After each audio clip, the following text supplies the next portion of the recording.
explicação. Senhor, não tenho homem algum que, quando a água é agitada, me ponha no tanque. Mas enquanto eu vou, desce outro antes de mim.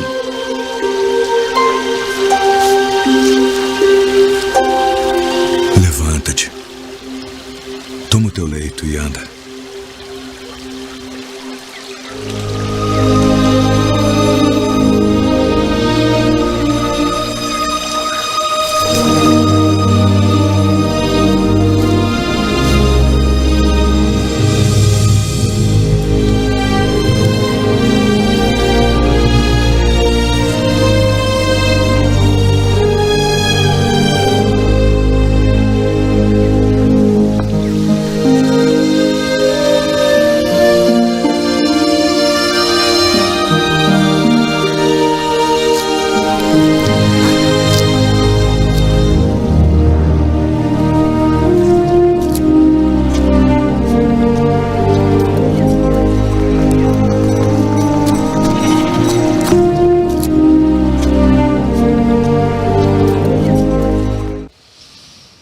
Muito bem, esta é a terceira vez que eu vou pregar em cima deste texto aqui nessa igreja, mensagens diferentes.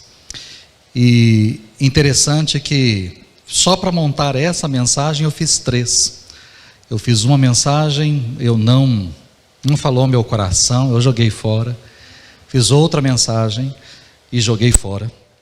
E aí ontem, na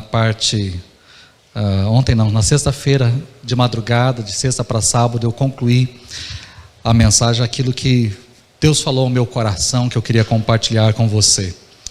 E é interessante que, por mais que essa é a terceira vez que eu vou ministrar, o que eu vou trazer hoje aqui, eu até essa semana sequer eu sabia. Através de estudos, leituras, através de pesquisa, algumas informações chegaram para mim e eu achei muito interessante. E eu quero que você seja ministrado dentro dessa série que estamos trabalhando com os irmãos, de milagre em milagre, que você seja ministrado hoje de forma específica, né? Depois de 4 meses na Galileia, onde Jesus havia curado o filho do oficial do rei, como vimos semana passada, Jesus voltou para Jerusalém por questão de uma festa dos judeus. Jesus era judeu e, como tal, seguia a lei de Moisés, e a lei mandava que o judeu deveria 3 vezes ao ano ir até Jerusalém para participar das 3 grandes festas que existiam, que era a Páscoa, Pentecoste e Tabernáculos. Enquanto o povo festejava, Jesus se dirigiu a um tanque chamado Betesda. Ali naquele lugar havia uma infinidade de pessoas, havia muita história de dor, história de sofrimento. Muitas pessoas foram jogadas ali naquele lugar, descartadas. Havia naquele lugar muita gente deformada, muita gente fisicamente deformada, mas também destruída emocionalmente, com o coração sangrando. Aquele lugar era uma espécie de hospital público. Abrigava uma multidão de pacientes com pouca ou nenhuma perspectiva de cura, inválidos, uma multidão que era alimentada por uma crença de que um anjo descia em algum momento para agitar a água do tanque, e o primeiro que conseguisse entrar naquele tanque seria curado. E Jesus deixou a festa para caminhar no meio dessa multidão.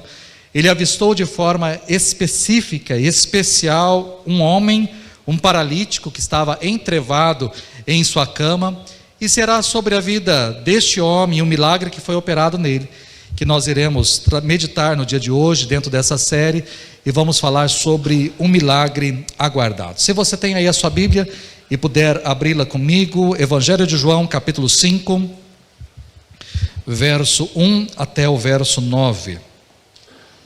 Evangelho de João, capítulo 5, do verso 1 até o verso 9.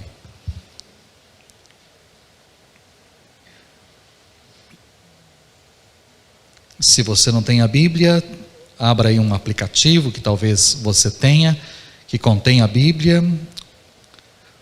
Ou se você não tem, o texto vai ser projetado aí para você. Evangelho de João, capítulo 5, no verso 1 diz assim: Algum tempo depois, Jesus subiu a Jerusalém para uma festa dos judeus.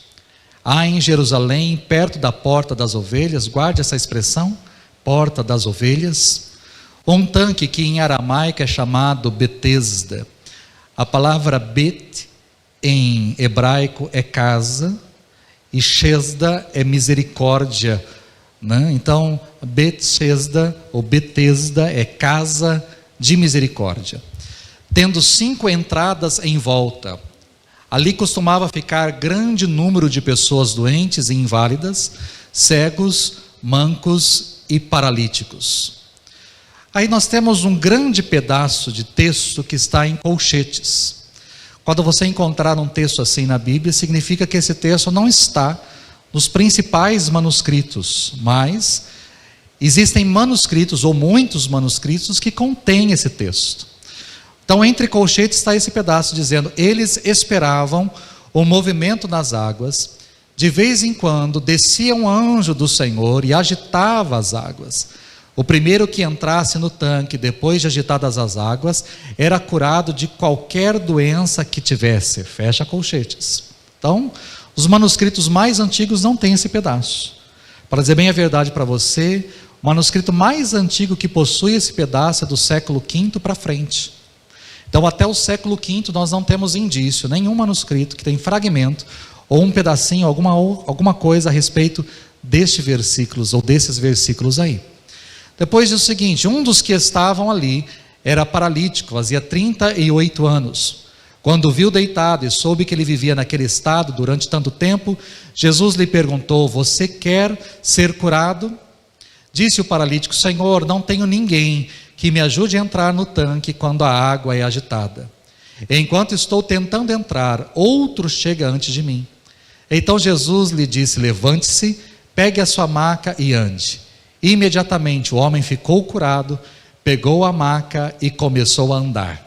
Aí o verso de número 13 nos diz o seguinte: o homem que fora curado não tinha ideia de quem era ele, ou seja, de quem era Jesus, pois Jesus havia desaparecido no meio da multidão. Mais tarde Jesus o encontrou no templo e lhe disse: olhe, você está curado, não volte a pecar. Guarde também essa informação: não volte a pecar, para que algo pior não lhe aconteça. O texto começa a narrativa falando de um tanque.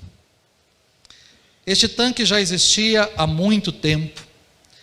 Ele foi construído ao norte da cidade, ao norte do templo, em Jerusalém, do lado de fora das muralhas da cidade, a poucas centenas de metros da entrada do templo.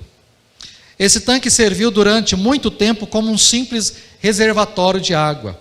Para dizer bem a verdade, era uma grande piscina com aproximadamente 60 metros de comprimento, e era uma grande piscina. Quando hoje olhamos as escavações, essa era uma piscina de aproximadamente 13 metros de fundura e 60 metros de comprimento. Nas escavações de hoje, temos mais ou menos essa dimensão. Mas ela serviu durante muito tempo como um simples reservatório de água para a cidade. Já com a construção do templo, passou a ser utilizado como um lugar de purificação. Nesse lugar, sacerdotes, peregrinos se lavavam, a fim de se apresentarem a Deus limpos no templo. A lei de Moisés exigia que o judeu se purificasse para que pudesse participar do templo e dos sacrifícios ou rituais que eram realizados ali. Com a reconstrução do templo, já por Neemias, depois do exílio babilônico, a primeira porta que foi restaurada foi a porta das ovelhas. A porta das ovelhas era utilizada por quem estava no tanque e desejava chegar ao templo. Levou este nome porque por ali passavam as muitas ovelhas que saíam da região de Belém, eram lavadas nesse tanque, no tanque das ovelhas, e depois então seguiam para o templo a fim de serem sacrificadas. Em épocas de festas, devido ao aumento da população e do fluxo de pessoas em Jerusalém, esse lugar era ainda mais frequentado. E por isso muitas vezes o lugar foi ampliado. Se na época de Salomão existia uma única piscina, Na época de Jesus já existiam em torno de 3 piscinas e 5 pavilhões para abrigar as inúmeras pessoas que passavam por ali. Com o domínio grego e com o domínio romano, esse lugar passou a ser ainda mais frequentado. Ali foi construído uma piscina ao norte, e as águas foram tidas por águas curadoras, por intermédio do deus Asclépio para os gregos, ou Esculápio para os romanos. Asclépio, segundo a mitologia, era filho do deus Apolo, com Coronis, uma mera mortal. Segundo o mito, ele nasceu de uma cesariana após a morte da sua mãe e foi criado pelo centauro Quiron. Quiron o educou na caça e nas artes da cura. Ele também aprendeu o poder curativo das ervas e as técnicas da cirurgia e adquiriu tamanha habilidade que podia trazer mortos de volta à vida, a ponto de Zeus o punir matando com um raio. Essa é a história, esta é a mitologia. Nos dias de Jesus, aquele lugar, portanto, tinha se tornado um lugar de peregrinação, um lugar de culto, um lugar de sacrifício. As águas, então, não eram movidas por um anjo.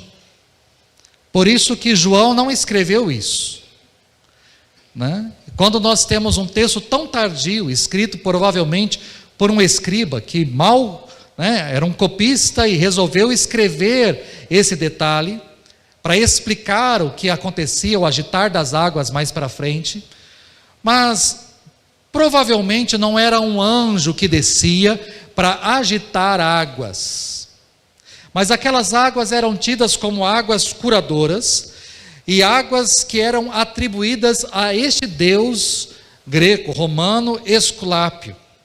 Ou seja, o que estava acontecendo ali, muito próximo do templo, mas do lado de fora, era uma idolatria, era o paganismo adentrando a cultura judaica. As pessoas estavam naquele lugar buscando a cura de um deus pagão. Inclusive o nome do lugar tinha mudado, não era mais chamado de Tanque das Ovelhas, mas era chamado de Betesda, de casa de misericórdia. Mas o Deus misericordioso não era o Deus de Israel, mas o Deus misericordioso era o Deus pagão Esculápio, o Deus da cura. Segundo o texto bíblico, naquele lugar havia um grande número de pessoas doentes e inválidas, cegos, mancos e paralíticos. Provavelmente a grande maioria das pessoas que ali estavam eram de cidadãos romanos, homens principalmente que estavam retornando da guerra. Homens que foram para a guerra e retornaram da guerra diante das inúmeras batalhas, retornaram cegos por causa de alguma flecha, por causa de alguma lança, por causa de algum tipo de explosão, ou se não, homens que eram aleijados, que estavam mancos, que estavam paralíticos, também devido à agressividade das lutas, perderam parte dos seus membros e retornaram então inválidos para Jerusalém e estavam ali naqueles pavilhões, lotando aqueles pavilhões, procurando a cura das águas que eram agitadas, daquelas águas curadoras do deus Esculápio. Mas alguns judeus também começaram a habitar aquele lugar. Alguns judeus começaram a procurar aquele lugar como uma alternativa, como mais um lugar para se adquirir cura. Alguns judeus começaram a deixar de buscar o Deus da cura, o Jeová Rafá, o Deus que cura, para correr atrás do Deus Esculápio e suas águas curadoras naquele tanque. Então nós temos a história deste lugar. Talvez quando a gente lê pela primeira vez, ou lê, imagina, de fato, um anjo se aproximando, um anjo vindo da parte de Deus, tocando aquele lugar e trazendo cura para aquelas pessoas. Mas quando nós estudamos história e quando estudamos a arqueologia, nós percebemos que a história é totalmente diferente daquilo que talvez muitas vezes aprendemos numa simples leitura bíblica. Mas nós não temos apenas a história de um lugar. Nós temos também aqui a história de um homem. Porque entre tantos judeus, ou de alguns judeus que estavam começando a frequentar aquele lugar, nós temos o personagem do nosso texto. Um homem com idade entre 50 e 60 anos, um homem que tinha ficado paralítico na sua adolescência ou na sua juventude, e já estava nesse estado há 38 anos. Um homem que tinha ficado paralítico não por causa de uma guerra, mas por causa do pecado. Ele tinha ficado paralítico porque fez algo errado, algo pecaminoso, algo que tinha desagradado a Deus, algo que trouxe a ira de Deus sobre a sua vida. Como consequência do seu pecado, esse homem ficou paralítico. Eu não estou dizendo que todo paralítico, ou que toda pessoa enferma ou doente, é por causa do pecado, de um pecado cometido, mas, no caso específico deste homem, era por causa do pecado. E como é que eu sei disso?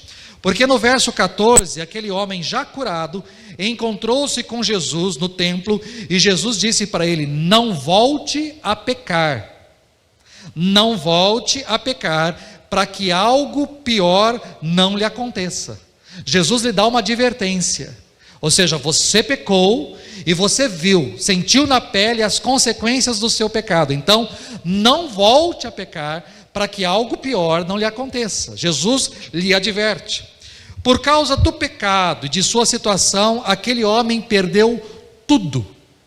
Ele morava naquele lugar, ele foi despejado naquele lugar, ele foi esquecido naquele lugar, ele não tinha nada, ele não tinha ninguém, ele não tinha recursos financeiros para pagar alguém para colocá-lo na água, ele não tinha ninguém que velasse pela sua vida, ele estava abandonado por todos, esquecido por todos, sem amigos, sem família e, diga-se de passagem, inclusive sem Deus, porque ele estava deixando Deus de lado para buscar esculápio, e em esculápio a solução, a cura para o seu problema, para a sua vida. Aquele homem já tinha aguardado muito tempo, já tinha por muito tempo aguardado o agir de Deus na sua vida.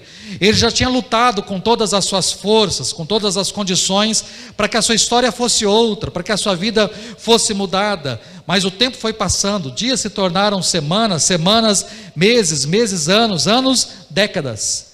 E quase 4 décadas depois, aquele homem estava naquele estado e indo cada vez pior. Não tinha mais saúde, não tinha paz, não tinha vida. Ele tinha chegado ao fim da linha, ao fim do poço. Mas o que me espanta nesse texto é que Jesus foi para aquele lugar por causa deste homem. Para eu entender o porquê deste lugar e o que significava esse tanque, é que no meu coração sempre ficou uma pergunta: se aquele lugar estava abarrotado de pessoas, por que Jesus curou apenas uma? Se existiam naquele lugar muitas pessoas enfermas, muitas pessoas paralíticas, cegas, por que Jesus curou apenas uma única pessoa? Essa era uma dúvida que eu tinha muito grande no meu coração. Por que apenas uma única pessoa? Ao estudar o lugar e ao entender arqueologicamente o que estava acontecendo ali, é muito provável que aquele lugar era abarrotado sim de pessoas, mas de cidadãos romanos. E poucos judeus, ou talvez um único judeu estava naquele lugar. E Jesus então deixa a festa. Por mais que era um tempo de celebração, era um tempo de muita comida, de bebida, de dança, de festa, de confraternização, Jesus abandonou a festa, deixou a festa para entrar naquele lugar, para ir aonde aquelas pessoas estavam. Ninguém gostava de passar ali. Eu me lembro certa vez, quando eu cheguei em Dourados, eu fui fazer uma visita no Hospital do Trauma. Hospital do Trauma é um hospital público. E aí eu fui visitar uma pessoa que eu não conhecia, tinha se acidentado gravemente de moto. E eu não conhecia aquela pessoa. Era um parente que tinha pedido e eu fui ao hospital. Mas eu entrei numa única sala, numa enfermaria. A enfermaria, uma única, que eu entrei, era mais que o dobro deste templo aqui. Muito mais que o dobro deste templo. né? Eu não posso afirmar com toda a precisão, mas quase chegava do outro lado da avenida. E aquilo eram macas e macas e macas e macas e macas de gente acidentada. Pensa num lugar horrível. Hospital já não é bonito, né? Mas aquele lugar só tinha gente acidentada, gente engessada, gente enfaixada, gente gritando de dor. Pensa num lugar horrível. E eu entrei ali, procurei quem era a pessoa, procurei o leito, a maca que ele estava, orei com ele, né? Não dava naquela visita para orar um por um, senão ia ficar ali. Eu imagino que naquela sala tinha 50, 60 pessoas tranquilamente. Não é um lugar agradável. Aquele tanque não era um lugar bonito, não era um lugar de passeio, não era um lugar turístico. Jesus foi naquele lugar, mas aquele lugar era uma casa de horrores. Pessoas inválidas, pessoas abandonadas por suas famílias, aleijadas, paralíticas, cegas, mirradas, pessoas deixadas ali para morrerem, sem perspectiva de vida. Aquele lugar era um retrato horrível da miséria e da impotência humana. Mas Jesus foi até aquele lugar, ele priorizou aquele lugar, ele tinha anotado aquele lugar na sua agenda para estar ali. Não foi a curiosidade que levou Jesus até aquele lugar. Jesus tinha um propósito para estar ali. Ele precisava se encontrar com aquele paralítico a fim de ministrar cura sobre a sua vida e restaurar o seu ser. Ele precisava estar ali por causa daquele homem, daquele único homem. Um fato que também me chama bastante atenção nesse texto é que esse é mais um milagre, que quem tomou a iniciativa foi Jesus. No verso 13 que lemos, diz que aquele homem não tinha ideia de quem era Jesus. Ele não sabia quem era Jesus, ele não conhecia Jesus, ele nunca tinha ouvido falar de Jesus, ele não sabia, aquele homem não tinha ideia. Ele nunca tinha ouvido falar de um milagre, ele nunca tinha ouvido, ele não sabia absolutamente nada. Este milagre é algo que partiu de Jesus, é ele quem tomou a atitude.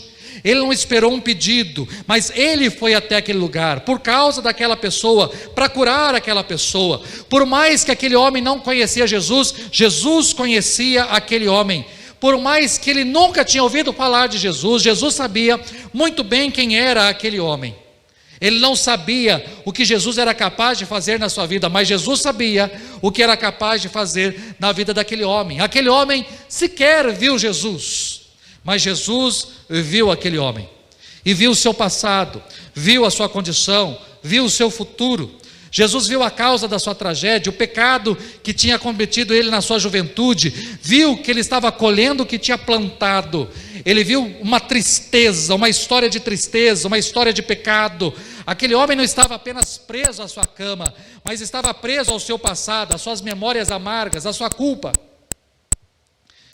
E é interessante como Jesus tem esse poder de olhar e entender as pessoas. Jesus olhou para a mulher samaritana e viu que ela estava vivendo em adultério. Jesus olhou para Zaqueu em cima da árvore e viu sede no coração daquele homem. Jesus viu amor às riquezas no coração do jovem rico. Jesus viu a hipocrisia na atitude dos fariseus, viu a falsidade no beijo de Judas, viu um arrependimento sincero no coração do ladrão na cruz. Ele olhava para a pessoa, mas entendia o coração, entendia a história, entendia o que estava acontecendo ali. E Jesus sabia a respeito daquele homem, não porque alguém lhe informou, não porque alguém lhe contou. Jesus conhecia aquele homem estava neste estado, diga-se de passagem, antes de Jesus ter se encarnado.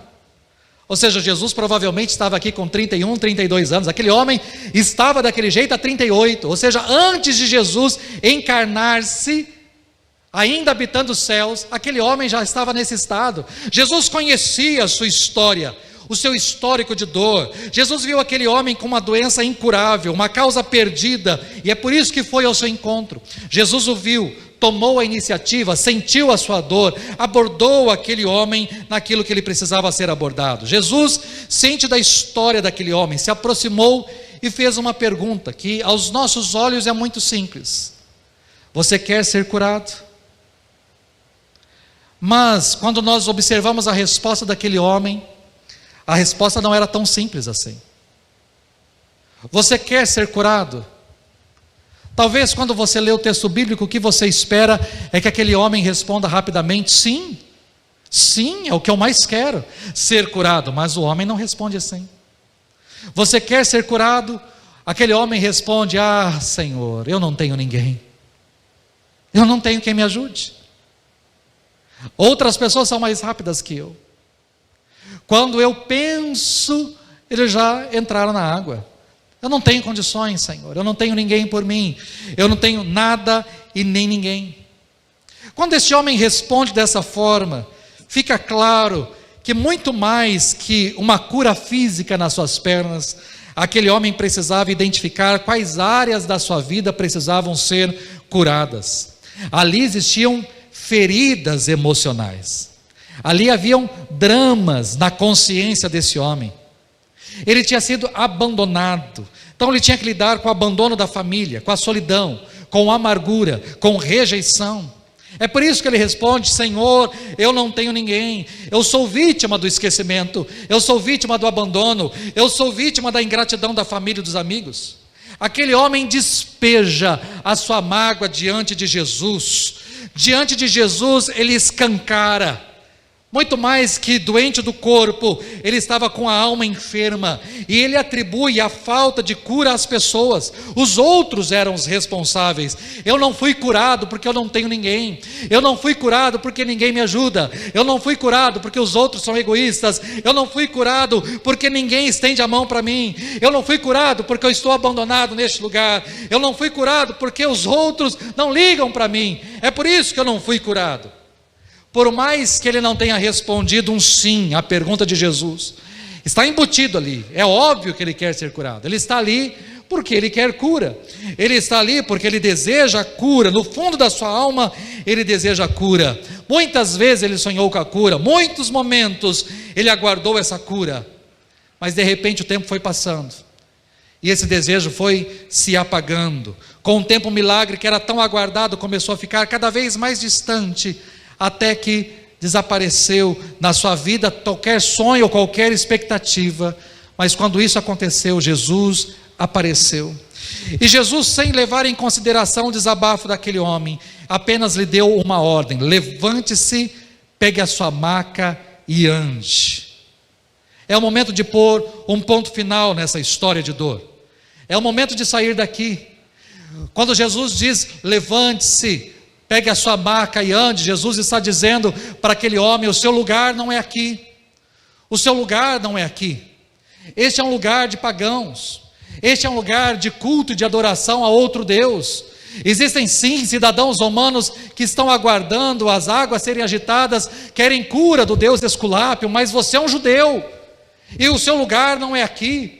O lugar de cura não é aqui. Não existe água que cure, existe um Deus que cura, e este Deus que cura é este que está falando com você. Levante, pegue a sua maca e ande, vá embora para a sua casa, porque este lugar não te pertence.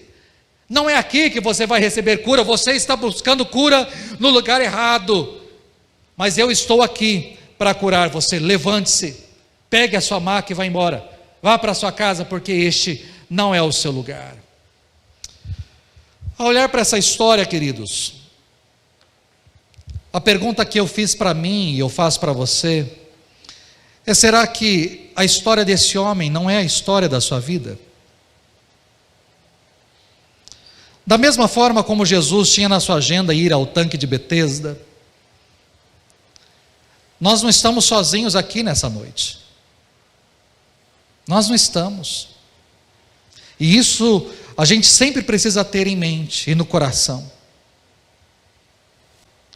Quando nós adentramos este lugar, eu não sei quem foi a primeira pessoa que abriu aí a igreja, não sei se foi a Fabrício, não sei se foi o Marcos, não sei quem que abriu hoje. Mas eu digo para você o seguinte: quando aquela porta foi aberta, antes da gente chegar aqui não tinha nada. Mas quando nós começamos a adentrar este lugar, e eu não estou baseando, estou olhando para a palavra de Deus. Quando você lê 1 Coríntios capítulo 11, diz que quando nós estamos no culto, os anjos de Deus estão nos assistindo. Quando Paulo está trabalhando a questão do véu, ele diz para as mulheres usarem o véu, para que os cabelos não seduzam os anjos que vieram para assistir o nosso culto. É assim que Paulo trabalha lá em 1 Coríntios 11. Enquanto nós estamos aqui, anjos estão assistindo o nosso culto.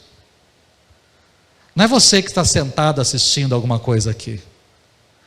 Não é você que está em casa, que está assistindo através de uma tela o que está acontecendo aqui. Anjos estão assistindo, olhando para nós. E olha que responsabilidade. Porque eu imagino que o coral do céu deve ser a coisa mais linda do mundo. E os anjos param de cantar para vir nos assistir. Aí quando você canta de qualquer jeito, ou não canta, o anjo está olhando para você. E só notando o seu nome no livro preto. Os anjos nos assistem. Mas muito mais que anjos. Esses dias eu estava ouvindo uma música da Morada, eu não conhecia essa música.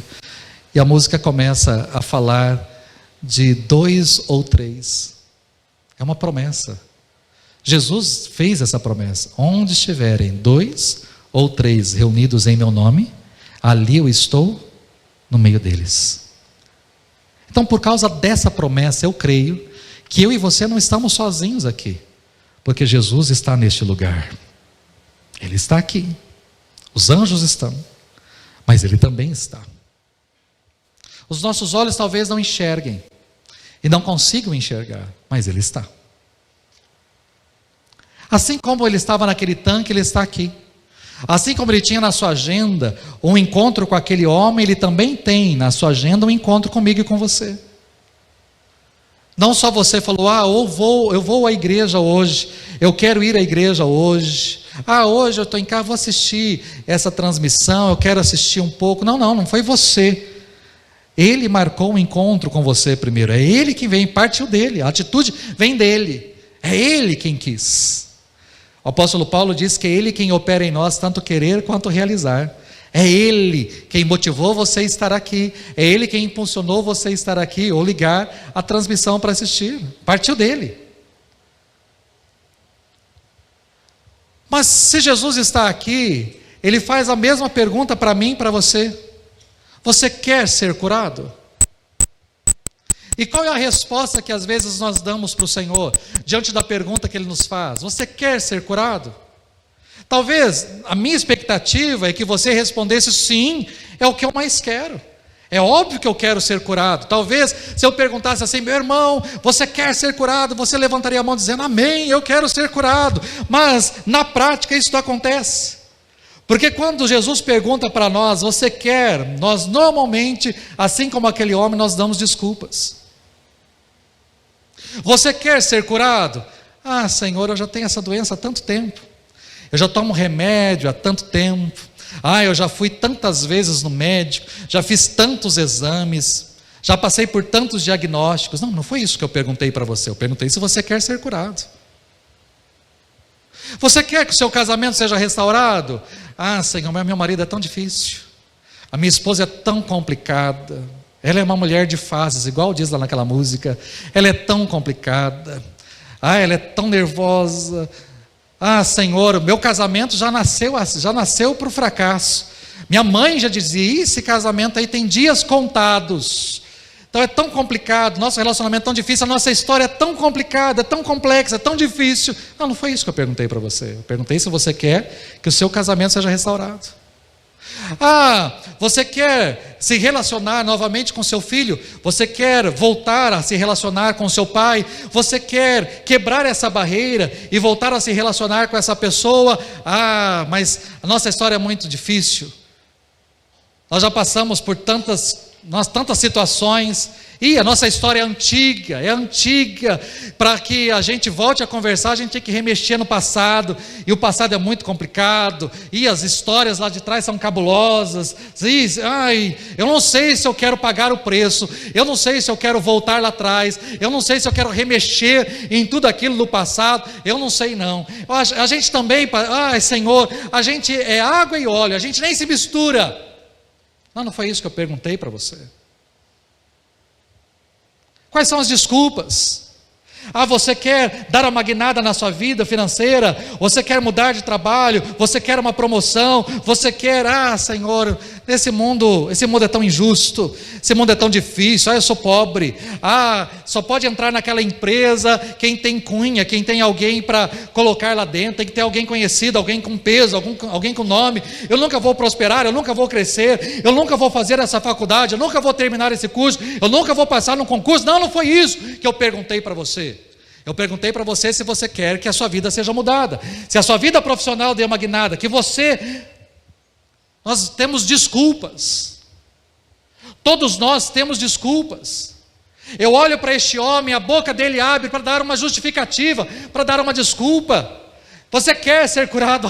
Senhor, não é isso que eu estou perguntando. Eu não estou perguntando se você tem alguém ou não, eu não estou perguntando se as pessoas vão na frente ou não, eu não estou perguntando isso, eu estou perguntando se você quer ser curado. A minha pergunta é simples para você: você quer ser curado? Qual é a resposta que você tem dado ao Senhor diante daquilo que Ele está te perguntando? Qual o milagre que você quer que Deus realize na sua vida? Mas qual é a resposta que você dá diante da pergunta que o Senhor te faz? Será que você não tem respondido tantas outras coisas e esquecido de responder aquilo que de fato precisa ser respondido? Qual é o milagre que você quer que Deus opere na sua vida? Talvez as desculpas daquele homem são as suas, e nessa noite Deus me trouxe aqui apenas para te dizer o seguinte: pare de dar desculpas, pare de dar desculpas, pare. É hora de enfrentar, é hora de responder, é hora de dizer o que precisa ser dito. Pare de dar desculpas.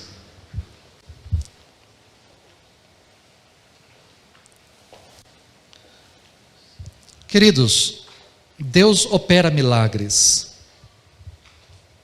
Ele continua operando. Essas semanas, eu tenho ouvido relatos de milagres. E isso é bom, isso é bênção. Isso é bênção. É bom a gente ouvir os milagres. Mas você talvez venha para cá e fale: Senhor, eu quero um milagre na minha vida, eu preciso. E Deus vem e fala: você quer? Aí você dá desculpa. Alguns aqui mais antigos vão conhecer a história. Alguns aqui mais novos não.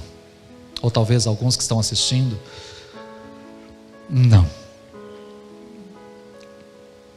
A Keila, quando começou como toda menina, a questão da sua menstruação, a Keila não teve o seu ciclo normal. Quando veio para Keila, começou uma hemorragia constante. As mulheres que estão aqui sabem que são dias. As meninas vêm e depois acaba, no mês seguinte vem de novo e assim por diante. No caso da Keila, isso não aconteceu. Ela começou a ter uma hemorragia constante. Não parava. Ela procurou médicos, Ourinhos, Marília. A família não ficou sabendo. Apenas pai e mãe sabiam disso. Tia, vó, ninguém ficou sabendo. Ninguém. Médicos, exames, remédios, nada. O fluxo continuou normal, saindo, esvaindo. Não havia cura. Os médicos não tinham o que fazer, não sabiam o que fazer. Os medicamentos não faziam efeito, as coisas não funcionavam. Um dia foi pregar numa igreja renovada lá em Ourinhos uma irmã. E a tia da Keila participava dessa igreja, chamou a Keila para participar. Falou: vai vir uma irmã lá, não quer ir no culto com a tia? Vamos lá. Não sabia de nada. E quando a Keila estava naquele culto, a irmã que foi pregar, pregou a respeito da mulher do fluxo de sangue. Coincidência? Não, não há coincidência. É providência. Havia uma menina ali. Talvez naquele culto Deus não fez nada para mais ninguém, mas tinha uma menina ali que precisava. É a história do tanque. Talvez naquele tanque só tinha aquele homem de judeu. Talvez existiam outros judeus que com a história daquele homem falaram: opa, nosso lugar não é aqui, nós estamos no lugar errado, não temos que ficar buscando água que agita aí não, a gente tem que buscar o Deus que cura. A gente está no lugar errado, deixa isso daqui para os romanos, atrás dos seus deuses, nós vamos atrás do Deus Todo-Poderoso. Talvez, como aqui nessa noite, talvez o que eu preguei hoje de manhã foi para uma pessoa só. Talvez o que eu estou pregando aqui agora à noite seja para uma pessoa só. Talvez muita gente vai entrar aqui e sair daqui e falou: legal, o culto foi legal, música legal, louvor legal, recepção legal, tudo legal. E foi embora, vai embora para casa, vai comer um lanche, vai comer uma pizza, vai comer uma batata frita, sei lá. Mas talvez tudo isso, uma mensagem que foi jogada fora, outra mensagem que foi jogada fora, uma terceira mensagem que foi feita, e tudo isso, horas e horas e horas e horas e horas para uma pessoa, talvez seja só para você. E eu estou feliz por isso. E eu creio que o Senhor está muito mais. Depois que aquela mulher pregou sobre o fluxo de sangue, terminado o culto, aquela irmã ia orar pelas pessoas que quisessem oração. E aí a tia dela falou: você não quer ir lá? Eu vou lá, vem comigo, vamos lá orar. E aí ela entrou na fila para orar. E quando a Keila chegou na frente daquela mulher, aquela mulher foi orar por ela. E aquela mulher disse o seguinte: eu não sei o que você tem, mas Deus me mostra você vestido de branco, numa maca, como se fosse fazer uma cirurgia, e Deus está operando você. Deus está operando você. É isso que o Senhor me mostra. Deus está operando a sua vida, curando você. A Keila saiu daquele culto, não disse nada para ninguém. A Keila chegou em casa, pegou todos os medicamentos e jogou fora. E a mãe perguntou: o que é isso, menina? O que você está fazendo? Por que você está jogando os medicamentos fora? Ela falou: não, porque eu fui à igreja e Deus me curou lá na igreja, eu não preciso mais disso. Uma pessoa só. Ou seja, é a resposta certa diante da pergunta de Deus. Você quer ser curado? Uma menina estendeu a mão naquele dia para dizer assim: é o que eu mais quero.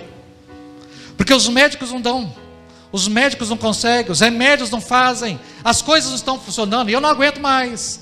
Você quer ser curado? É o que eu mais quero. É essa mesma pergunta que o Senhor faz para você nessa noite. Você quer? Qual é a sua resposta? Não é a resposta da pessoa que está do seu lado. A resposta da pessoa que está do seu lado, Deus lida com ela, é para você. É com você que Ele está lidando. O que é que você quer? É a sua resposta. É você que tem que dizer para Ele: Senhor, eu quero. Você quer este concurso? É o que eu mais quero. Você quer entrar e passar? É o que eu mais quero. Você quer uma guinada na sua vida? É o que eu mais quero. Você quer a cura aí para essa doença que você está enfrentando? É o que eu mais quero. Você quer que o seu casamento seja restaurado? É o que eu mais quero. É a pergunta que Ele está fazendo para você. É uma resposta objetiva que Ele espera de você nessa noite. Seja objetivo. Não dê desculpas para o Senhor. Fale para o Senhor aquilo que você quer. Talvez pessoa com uma situação financeira complicada, que entrou aqui: a minha situação está tão difícil, está tão complicado. Aí Deus pergunta para você: você quer que essa situação seja mudada? E você está dizendo: ah, Senhor, é porque eu tenho tanta dívida, é porque eu tenho tanta conta, é porque o meu salário abaixou, é porque eu não estou vendendo tanto. Não é isso que Ele está perguntando para você. Ele está perguntando se você quer. Qual é a sua resposta? Qual é a sua resposta? Nós vamos cantar uma canção que diz que os olhos de Deus estão atentos sobre mim e sobre você. Eu não sei o que é que o Senhor está perguntando para você nessa noite, mas diante daquilo que Ele está perguntando, eu quero convidar você para orar. Se você quiser vir aqui à frente, nós vamos orar juntos. Eu quero que você traga a sua história, mas eu quero que você traga a sua resposta para o Senhor em nome de Jesus. Vamos ficar em pé? Traga a sua resposta, venha para cá e diga para o Senhor o que é que você quer. Ele está perguntando algo para você. O que é que você quer na sua vida nessa noite? Sei que os teus olhos, sempre atentos, permanecem em mim, e os teus ouvidos estão sensíveis para ouvir meu clamor. Posso até chorar, mas a alegria vem de manhã.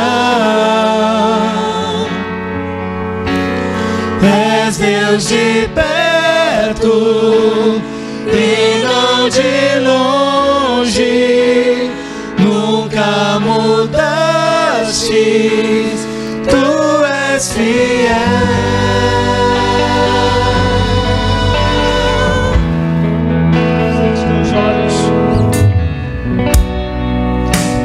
Sei que os teus olhos, sempre atentos, permanecem em mim,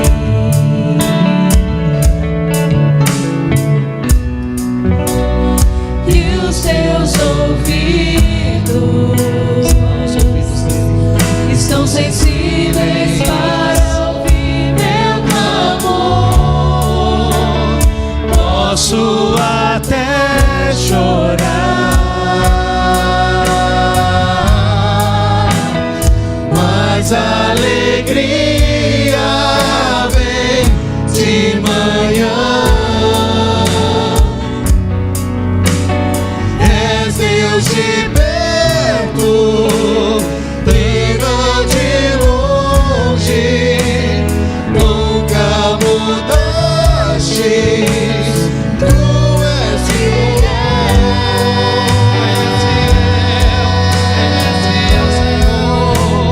Deus de aliança, Deus de promessas, Deus que não é homem pra mentir.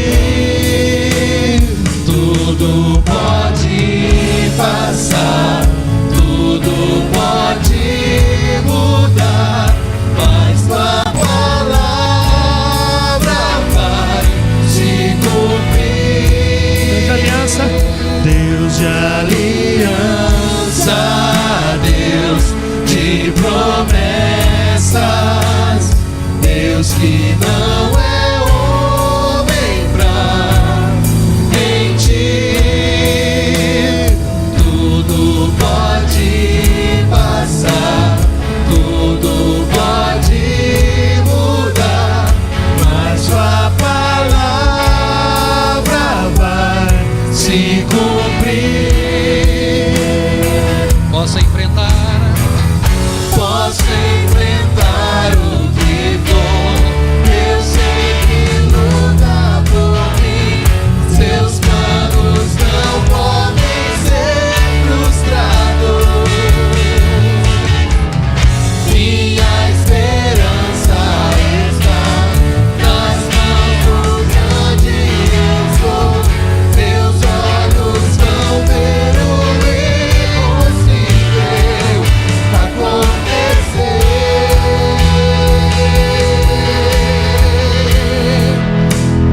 Deus de alianças, Deus de promessas, Deus que não é homem pra mentir.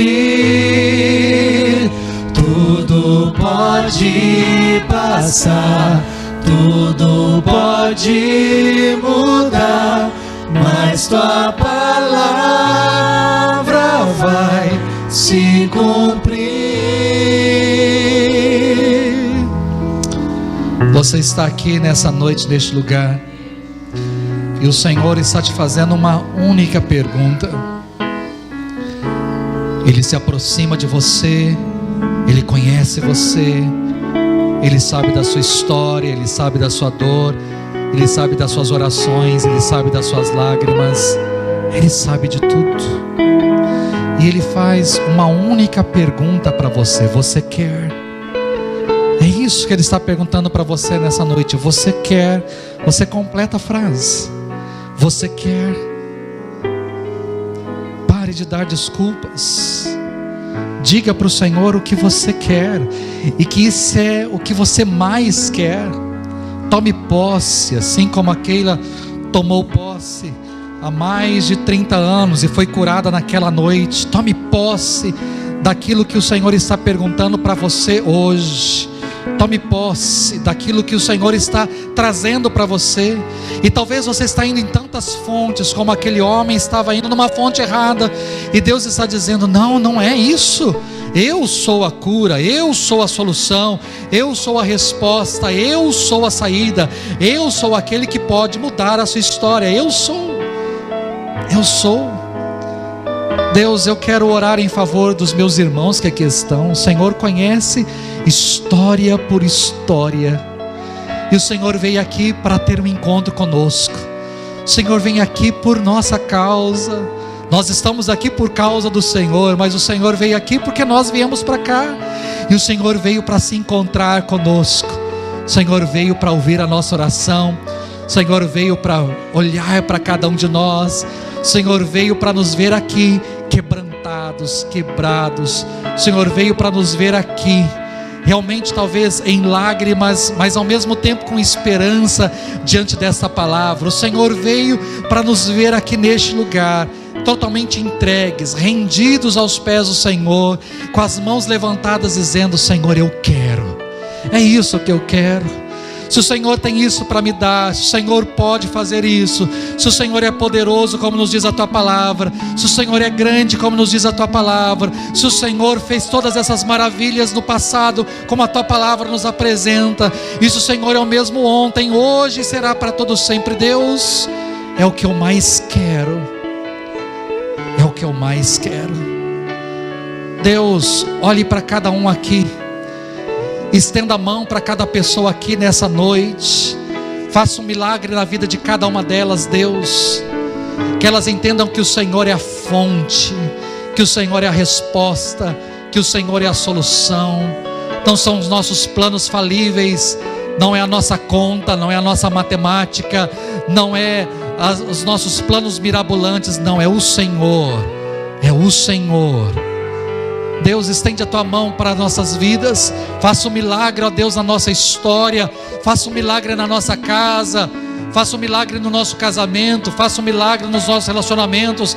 Faça um milagre na nossa saúde. Faça um milagre, ó Deus, na nossa vida financeira. Faça um milagre na nossa empresa. Faça um milagre, ó Deus. Faça o Seu milagre. Que a nossa história seja reescrita através dessa noite. Assim como aquele homem saiu daquele tanque de forma diferente, andando, levando consigo a maca, que a gente também, ó Deus, saia dessa noite, deste lugar de forma diferente, restaurado, revigorado, fortalecido, abençoado, restaurado, curado. Que a gente saia dessa noite, deste lugar realmente totalmente transformado pelo Senhor. Que a gente saia daqui rejubilando, alegres, porque o Senhor mudou a nossa história. Que pessoas que entraram aqui, ó Deus, doentes e enfermas, com dores, saiam daqui curadas, restauradas, sem nenhuma dor, totalmente do alto da cabeça à planta dos pés. Que haja a cura do Senhor neste lugar. E sobre qualquer outro motivo apresentado aqui, Deus, nós apresentamos ao Senhor e cremos no Teu agir sobre as nossas vidas. Seja assim, Deus, seja assim, em nome de Jesus. Que a gente, ó Deus, estenda a mão para o Senhor, e que o Senhor nos levante o nosso rosto, o nosso semblante, e nos leve para uma semana de vitórias na Tua presença, de bênçãos, ó Deus, na Tua presença, em nome de Jesus, em nome de Jesus, amém.